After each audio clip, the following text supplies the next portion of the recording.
everyone, my name is Enrique and welcome once again to another video. We have another theme month that I want to dedicate this March, but this one is going to be talking about a franchise that I've been talking about probably since I began this channel, since I made my videos of The Mandalorian and Obi-Wan Kenobi, and that is talking about Star Wars, specifically the Star Wars sequel trilogy. And that is going to be the theme month for this. This is Star Wars sequel month. I wanted to talk about this particular trilogy because it is something that I found fascinating. You see, I've seen Star Wars since I saw episode 1, I saw the prequels, I saw the original trilogy, all the spin-off shows, and then when I see the sequel trilogy, I cannot help but think that that is the most controversial and most divisive and probably the most, negative trilogy that I've ever seen. And may I remind you, I've seen the prequels. I saw people talking about the prequels. And let me tell you, times really are kind to the prequels as they are to this particular trilogy of movies. And that is something that I often wonder why. And I wanted to make videos like this for this month, talking about not only all three movies that came out, but also what could have been, what other things I would have done if I was in charge of Star Wars, if I was Kathleen Kennedy or J.J. Abrams or whoever, whatever. The point of these videos is not only reviewing all three of the movies that came out ever since 2015, Force Awakens, The Last Jedi, and The Rise of Skywalker, but the last one is going to be talking about what could have been, and probably like a fanscription kind of situation, a what if I was in charge, and basically go through some ideas that pop into my head. But yeah, this is one of those situations in which I needed to say something because, everybody talks about Star Wars. I mean, there's nothing new. I'm not the first one to do it, and I'm not going to be the last. But still, I just don't know what made this franchise turn into what it is today, I mean, it's all negative, and some people trying to defend it, but I always found fascinating how many have this attachment to this franchise. I was more of a casual fan. I honestly liked Star Wars when I was a kid, but I never paid attention when I was in my teenage years. But then I saw the sequels, I saw all the movies, I saw the spin-off material, and it made me wonder what other people think, how many felt about it. And people seem to be more negative towards this particular set of movies than any other. And I wanted to focus on that this month and trying to give my own thoughts and opinions about the movies and some of the character progression they show, some of the effects, some of the story. That's all I'm going to focus today. So I hope you guys can enjoy, and I hope to bring some arguments and some speculation about my part. But before I get into the movie that I'm going to review today, which is Force Awakens, I feel like I need to talk about first how everything began. And I'm not talking about how George Lucas created Star Wars. No, it's talking about what happened specifically on October 30 of 2012. I remember that year. It was my last year in high school. I was about to go into college. I saw many wonderful movies. I began to become an MCU fan when I watched the Avengers. A lot of things were happening in that year. I consider 2012 like the best year of my life, and that's something that I hope one day I get to talk about. But for now, let's talk about what happened on that day, October 30. It was the day that they announced that George Lucas have sold all the assets of Lucasfilms to Disney. Now, Disney, if you know, is a big company with a big house of ideas. You know, Mickey Mouse, Donald the Duck, Goofy, all those characters that we all grown and love. Well, some more than others. And this was a big, huge news for everybody. I mean, Disney already bought Marvel from Paramount, if I'm not mistaken, and they were the ones who, at least in my knowledge or my memory, if it's correct, they made the Avengers movies a huge hit. They distributed it and they made millions. So now we have this particular news. And George Lucas is not just selling Star Wars, but he's no longer in charge. He decides to step back and allow new people to take the rails of this studio. And that's something that we need to address. When you look back at 2012 and the mentality that a lot of fans had, people designated George Lucas as, how can I say this, as the devil of his own franchise. There's a time that many people hated George Lucas, despised the way he made the movies, despised the way that the prequels were not well received. There were so many criticisms towards his creative decisions that it was almost uncanny. I mean, how many of you have heard or seen a video on the internet complaining about the prequels, about Jar Jar, about Anakin's acting, about Jake Lloyd, about the CGI effects, the storytelling? Everybody has said something about this prequel trilogy that they consider it to be the black sheep of the tapestry that is Star Wars, especially to the episode 1 of Phantom Menace. And that's something that we all look back and say, whoa, do we really say those things towards this guy? So I don't know if that was one of the decisions that made him realize that he needed to sell his assets to Disney, or maybe it wasn't getting any better when he was with Fox, or I don't know. I don't know the whole story.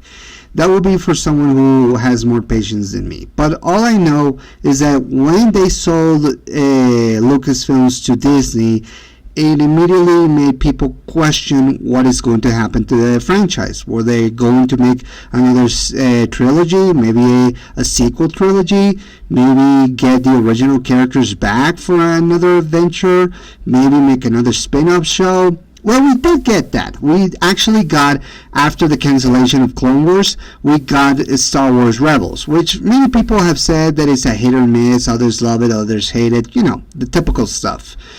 But it was this particular time when they announced that they are going to make a sequel trilogy to Star Wars. And not a prequel, a sequel, meaning that it's going to be a continuation of the story that we were left off after the original ones, after Return of the Jedi, basically, where we're going to see the original characters coming back and some new ones to take the franchise in a whole new direction. This is where we need to talk about Kathleen Kennedy. If you don't know who she is, or actually you do know who she is, but before we know what she became before, she was actually a producer. She produced a lot of the hit films like Back to the Future, Who Framed Roger Rabbit, Jurassic Park, E.T., among others. She's a very prolific producer. And she was designated by George Lucas to be the head leader of Lucasfilms. And her first decisions as the leader is to hire J.J. Abrams, considering that J.J. Abrams directed Star Trek movies, and many consider those films like Star Wars in the Star Trek world. So it felt like a match made in heaven. Now, all that happened, and they were trying to plan the trilogy all at once, but the deadline was going to be due. The first film was supposed to come out on December of 2015, so they thought that they don't have much time, and they needed to create, at the very least, the first script for the movie, for the first sequel trilogy, for the first sequel movie, and they decided to let that. And one of the ideas that Kathleen Kennedy had about the sequel trilogy and about the entire franchise of Star Wars is to let other people with creative ideas take the rails as well, make movies and TV shows that were in the same world.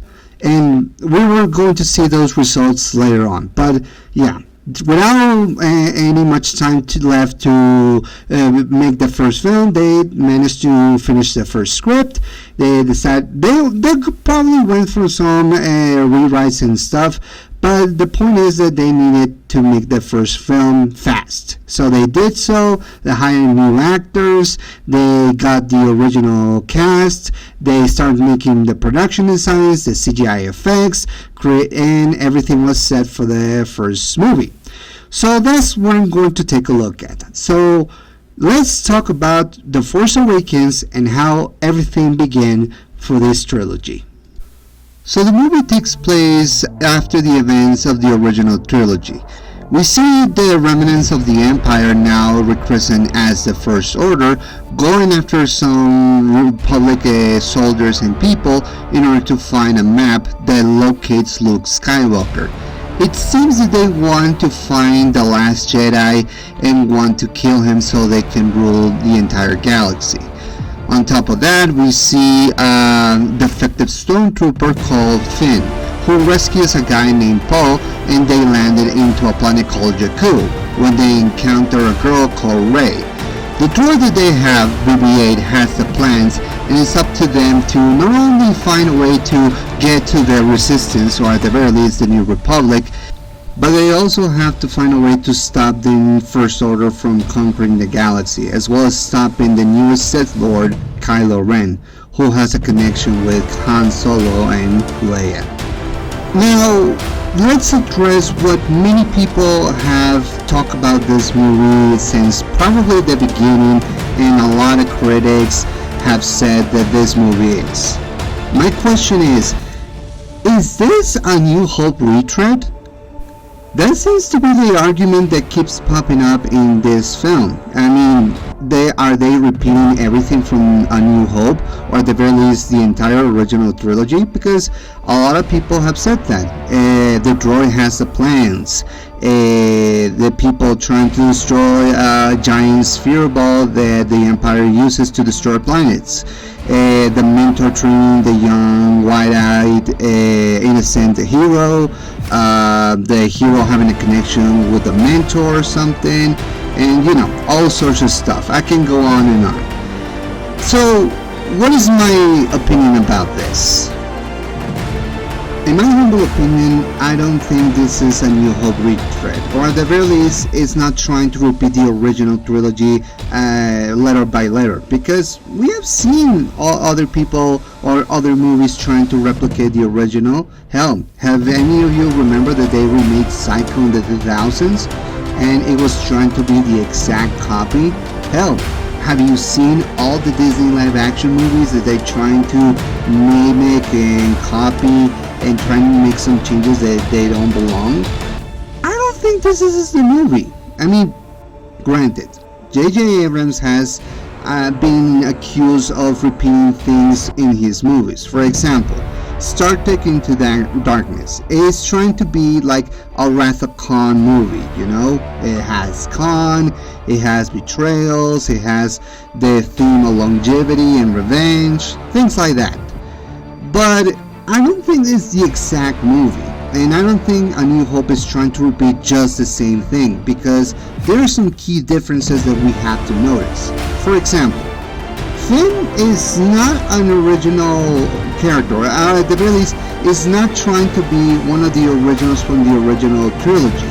He's a new character defecting from the First Order. We haven't ever seen a stormtrooper defecting from the Empire, so this is brand new to me, which is something that I'm going to get into later. We don't see the droid being left in a planet with another droid, or hell, the plans that the droid carries is not about the Death Star, it's about a map to Luke Skywalker. And the First Order has different goals and ideas. I mean, it's the same thing. They want to conquer the galaxy. I mean, every empire does that and wants that.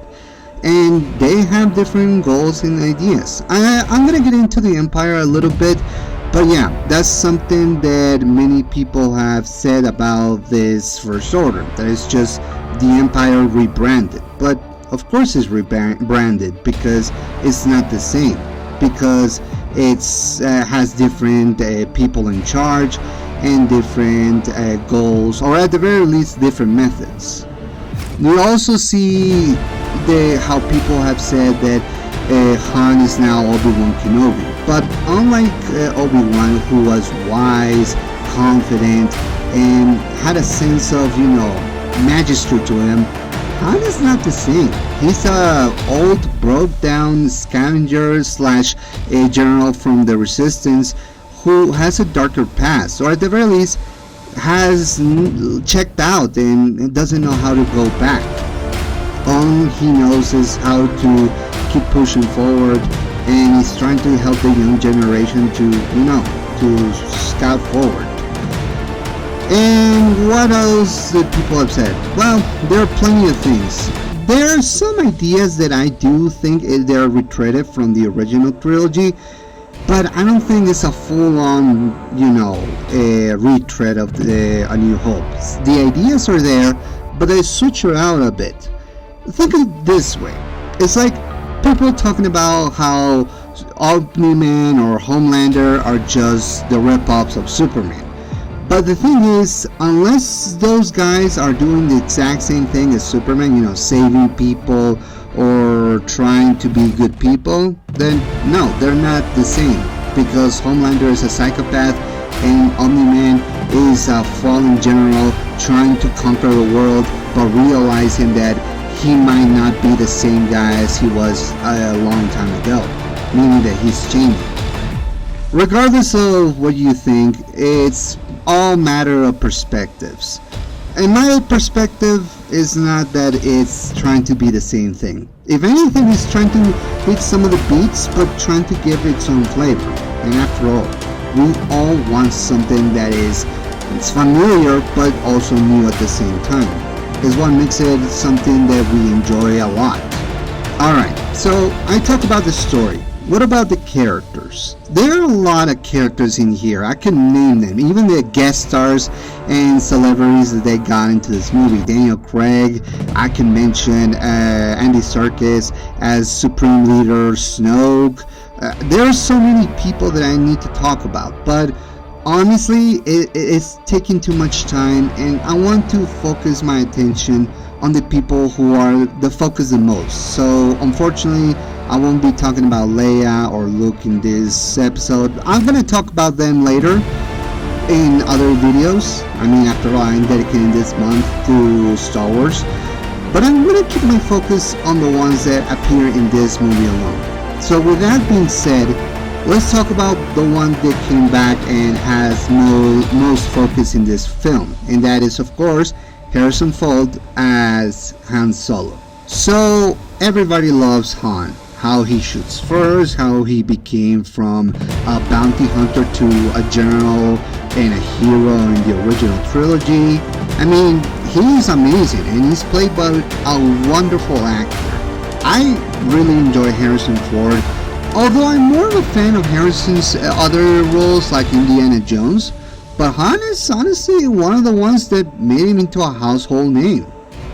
We see Han alongside Chewbacca in their own missions when they encounter Finn and Rey.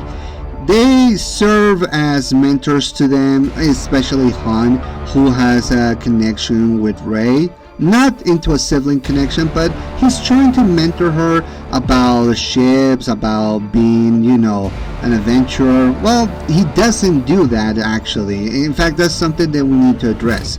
Han is more like a reluctant, mentor to Rey, trying to teaching her about the ship, about weapons. He's becoming like the father figure that she never had, which I'm gonna get into Rey's characterization later. But needless to say, we see a different Han, one that deals with a lot of regret, with a lot of resentment, or at the very least a lot of sad decisions that he made over the years. Even though everybody loved Han, the original, and it was trying to be like a hero, something happened, and that's something to do with his family and what happened years later. So, what many people have criticized about Han, and in particular in this film, is that not only is he serving the mentor role, which many people have said, but that he's doing something that is almost like going back to the same things and trying to, deal with regret. And that's something that we feel we didn't get in the original trilogy. Now, it's hard to say what many people would like out of Han in this new trilogy. What would have been best? I think a lot of people would have loved to see him be more of a confident hero. But I actually like this new version of Han because it really shows how much it's hard for him to, be good, but also not make mistakes. Because Han has made his series of mistakes with Leia and with his son. And in this case, that's something that he has to deal with and confront, which ultimately will probably have consequences on him that he probably saw coming, but he didn't know how to handle it. Regardless of that, I think Han is well played by Harrison. He does the role great, and he gives something very human and very relatable to Han that, let's be honest, that's why we love him in the first place. Han is amazing. He's still a badass. He's still confident and a scout, and he's just really well played by Harrison Ford.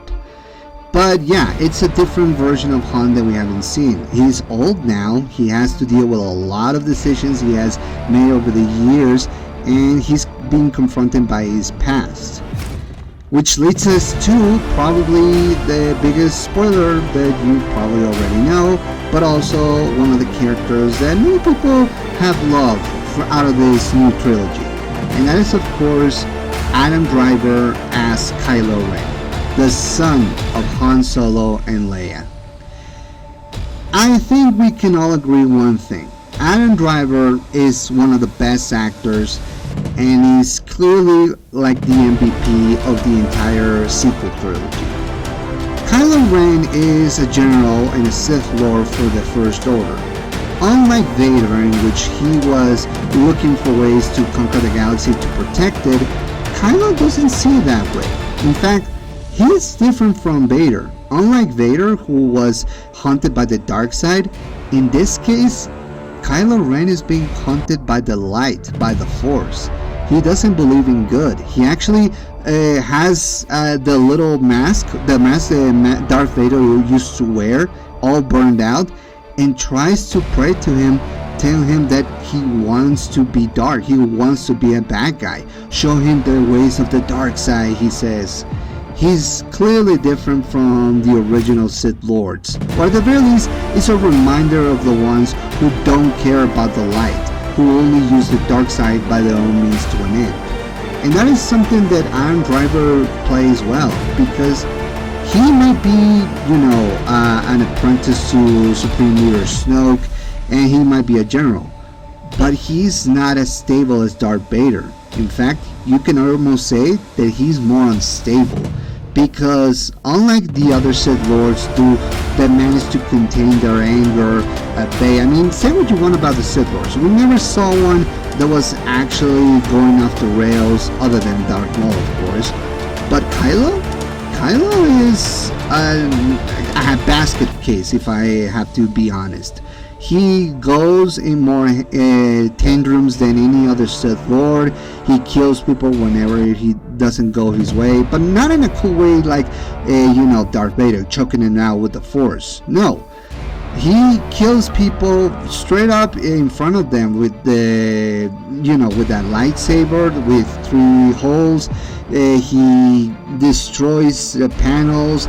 He just screams in anger. This guy is not well.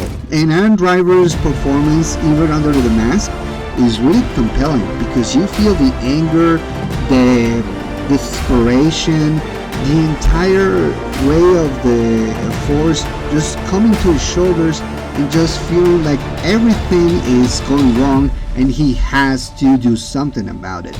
But unlike others who wants to fix it, he just wants to just burn everything to the ground. That's something that I'm gonna get into a little bit later in other videos, but needless to say, Adam Driver gives Kylo Ren that spark that, let's be honest, this trilogy needed it the most. Now let's talk about our heroes. Particularly, let's start with the one who I feel needed more focus in this film. And that is, of course, Poe Dameron, played by none other than Oscar Isaacs. So, the only thing we know about Poe is that he is a soldier from the Resistance, or the New Republic in this case. He's trying to save the plans with the droid BB-8 in order to avoid the First Order from getting to Luke Skywalker. He gets captured by them, only to be freed by none other than Finn, the defected stormtroopers. And this forms a friendship between them, but then he gets taken out of the picture and coming back a little bit later in the movie. But other than that, I don't know very much about Poe, his characterization. I mean, maybe that was the idea of the filmmakers, but I feel like if this movie wanted to stand out the most, they would have included more Oscar Isaac in the movie. Like maybe have a scene with Han or having a scene with the other characters. So why am I highlighting him? Well, because despite everything that I said and my criticisms, I do think that Poe Dameron is a funny and charismatic character. But all that is falling into the lap on Oscar Isaac, who makes this character work. I mean, if you've seen this guy in other properties, in other movies, you know that he's a very talented guy. He's a very talented actor. You saw him recently as Frankenstein in the 2025 movie. You saw him as Moon Knight. This guy has the chops to be a believable, charming, and also interesting character. And that's something that he does well. Not to mention that the chemistry that he has with Finn, it's amazing. I mean, there's a reason why people were almost wanting a gay relationship between Finn and Poe, because they really nailed the chemistry, the friendship, and almost the connection with one another. I mean, I'm not gonna lie, I'm the whitest heterosexual dude that you can ever meet, and even I think this is a great relationship. But like I said, this is just coming from someone who really likes Oscar Isaac's performance in this film. And hey, despite having a short time, Oscar Isaac as Poe is really charming. Now let's talk about the character that not only do I feel that I enjoy the most, but I feel was screwed over by the sequels. And that's a character that to this day I'm more of a fan of in the sequel trilogy. And that is of course Finn, played by John Boyega. Known before as a defected stormtrooper by the codename F1-1287, I think that's the name. I can't remember the names of the stormtroopers, but regardless of that, we don't care, because he was given a number in a suit to do the First Order's bidding. But after an event that made him realize that he couldn't be a killer anymore, or at the very least a mindless soldier following orders, he decides to not only break Poe Dameron out, but also goes to Jakku as a way to escape from the First Order, only to encounter Rey, in which it changes him into being more brave and heroic throughout the movie. This is a character that, let's be honest, we were more attached to than any other, because not only is well played by John Boyega, an actor that I feel got screwed over by Disney more than once, but I feel like this character of Finn is meant to do bigger things that we wanted him out of, because Finn, he went from being a scary cat and a coward stormtrooper, from being a brave warrior and a hero. And that's something that this film, whether they want to or not, they actually managed to do very well. Finn is one of those characters that felt like it was like needed to do more. I mean, what does a stormtrooper do when they defect? I mean, we saw how the clones decided to defect from the Empire and how much we wanted them to be free from being mind controlled. In the case of Finn, it's almost like he was taken from his family, given him a number, given an armor, and do their bidding.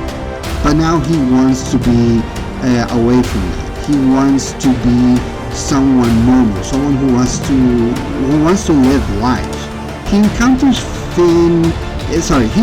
Poe and Rey that change him in a bit. They make him realize how much he needs people in his life, good people. And this movie illustrates not only how he has a lot of conflicted mindsets and conflicted thoughts and ideas, but regardless of that, this is something that he decides to put over to rescue his friends. In the case of Paul, he decides to do the right thing even though he wants to escape from the First Order, but when he encounters Rey, he just wants to save her and he's willing to go through hell to do so. Hell, this is the first time that a stormtrooper, a defective one, decides to pick up Luke's lightsaber, you know, the blue one, and confronts Kylo Ren, a full-on powered Sith Lord. That's something that, let's be honest, we were already in our heads thinking. Finn holding the lightsaber and wanting to be the hero, or at the very least we wanted him to be the hero of this new trilogy, because he really showed that even normal people can still do brave things. And even though he doesn't have the Force, he's still brave enough to confront someone as evil as Kylo Ren. That's what I got out of Finn, and that's something that many of us can relate to. Now, as much as I want Finn to be the main character of all the sequel trilogy, that actually falls into the lap of another character, the one that many people just hate the most, and that is of course Rey, played by Daisy Ridley. Now, before I say anything, let me just say this. Let me say about the character and then my feelings towards Rey. So, she's a scavenger from Jakku. She lived most of her life alone, abandoned by her parents, hoping that they might return one day, but then she encounters Finn and BB-8 and realizes that she could join into the adventure of going to stopping the First Order, joining the Republic, and maybe find something that she's missing. That is something that I like about Rey. And let me just say this. Daisy Ridley is an amazing actress. I think she's wonderful. She's very charming. She does bring a lot of charming and charisma and innocence to Rey that honestly we haven't seen in a long time. She really is a very wonderful character to interact. Not to mention her scenes with Finn are just joyful, and her relationship with Han feels believable. So what that being said, why people hate Rey so much? Well, do you know the term Mary Sue? Well, that's kind of implied to Rey. Like, not only is she a scavenger and an expert pilot now that she piloted the ship, but now she was put into being a Force user. Now, I know what you're thinking. Oh, people have those abilities all the time. People who have special abilities that people hate that they have, but they don't. And in another story, you might think that, oh, okay, so this person has wonderful abilities, but maybe they will have a characterization that we can relate to, or at the very least see and see how it affects people. Well, not so much. And here's the thing. You put a lot of things into a character. That is asking the audience too much. Like, they had to suspend their disbelief in thinking, oh, she can not only repair ships and pilot the Millennium Falcon, but also use the Force without even training.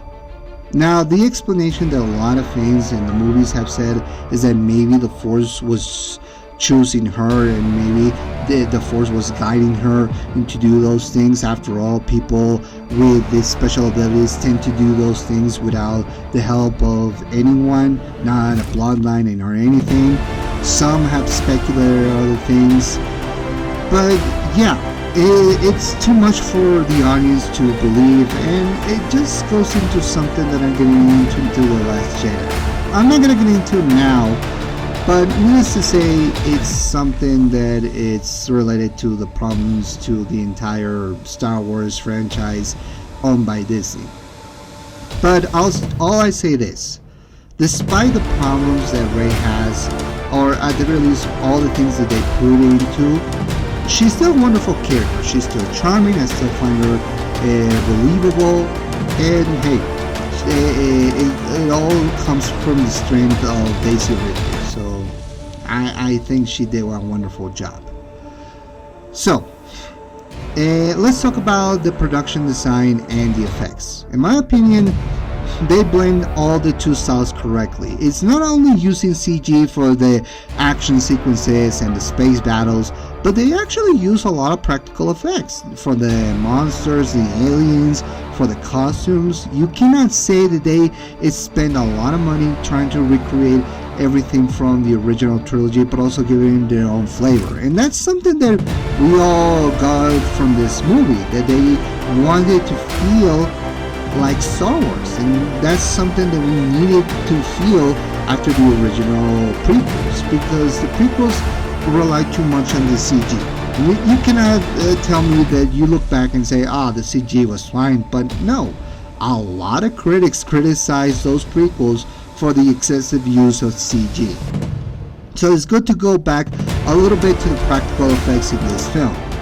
So yeah, you cannot tell me that you enjoyed it, and they use the CGI very well to enhance the experience, and it shows you how much work and effort they wanted to put into The Force Awakens, into the effects. So before I close this down, let's talk about the things that I found good and the things that I found bad. Let's start with the good, because I like to be positive. So what I like: the effects, the production. I like the characterization of the characters. I like Finn, Rey, and Poe. I like Han Solo's journey. I like that he reconnected with Leia. I like that they brought Leia once again. Let me tell you, Carrie Fisher passed away in 2016, and this was one of the last films that she filmed. And let me tell you, despite her age, she was amazing. She was wonderful and badass, still not losing touch of the character that she was all those years ago. I like the villains. I like the First Order, how intimidating they are.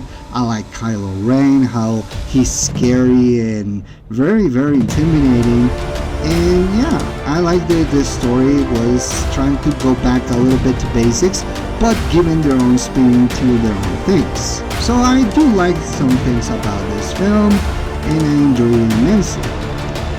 So, what is the thing that I don't enjoy from this film? Well, one thing that I will mention: the Starkiller base. Now, I know what you're thinking. The Starkiller base you don't like? I mean, you don't like the giant sphere ball that destroys planets? No, I like it. The problem is, it was introduced in this film too soon. Some people feel like this should have been introduced in Return of the Jedi, but hey, tell that to George Lucas and his story. He wanted another Death Star, and we got the Starkiller base in this film. But I feel like it was introduced too soon. I mean, this is a massive weapon that can destroy multiple planets, which it does in this film. But I feel like it should have been left to, at the very least, the end of the trilogy, or at the end of the movies, because you're trying to build the First Order as even worse than the Empire, which I'm gonna get into later. There are things that I don't like Hawks' over-the-top, acting, because it looks ridiculous. some of the things that they do with the characters like Finn and Poe. Like, I feel like Poe should have been in this film a lot. Like, they should have connected him with Finn and Rey all the more, because you want to build this new trio, and I feel like they could have accomplished that. You know, give this trio a chance to be a unit and maybe let things play it out. I don't like that Rey is pretty much a one woman everything, like, you know, scavenger, pilot, and then force user. I feel like they could have toned it down a little bit, and yeah, I feel like they should have get a lot more from, you know, the plans and everything. But those are some of the things that I feel. They're in the grand scheme of things, they are too little. And honestly, I still enjoy this film for all it has. So, as a whole, if we look this movie on its own, without looking at the sequels that came after, what are my thoughts on this film on its own, without looking at Last Jedi and Rise of Skywalker? Well, I will say this: despite everything that we know now, I still find it as an enjoyable ride. I still think that it's very fun, very imaginative. It still gives us a lot of the Star Wars things that we want. Lightsaber battles, space fights, a lot of adventure. There's a sense of hope and optimism for the franchise. And yeah, I felt it the same way as I felt it all those years ago. This was very charming, optimistic, and fun. And a lot of people felt that way, and maybe some still do about The Force Awakens. Despite everything that happened after, I can watch The Force Awakens and still have a good time. I still enjoy some of the quotes that they have, like, for example, "That's not how the Force works." Harrison Ford really made that line really good. I really like the old man Harrison Ford trying to be angry and cynical, because it's the one that I really grew up the most. Like, "Sanitation, that's not how the Force works." I enjoy the characters that still brought back. Chewie, they brought back C-3PO and R2 in small roles, but they still are part of the franchise. And hey, I consider them the true heroes of the entire franchise of Star Wars. I also find it incredibly optimistic. I already said that, but that's what I feel. There was a sense of hope that you saw this old guy, this old friend that took a beating, and then he had to reassure that he was going to be okay before moving on to better things. So, no, I don't think this is a retreat of the A New Hope. If you feel that way, then that's fine. If you don't like this film, all the power to you. But if you like this film, you might find it enjoyable enough, or at the very least charming and charismatic. But now, let's move on to other movies. So next time, I'm going to talk about The Last Jedi and how much it split a franchise and a fan base. So until then, Star Wars sequel month has just begun. I'm Ben Enrique, and I'll see you in the next one. Peace.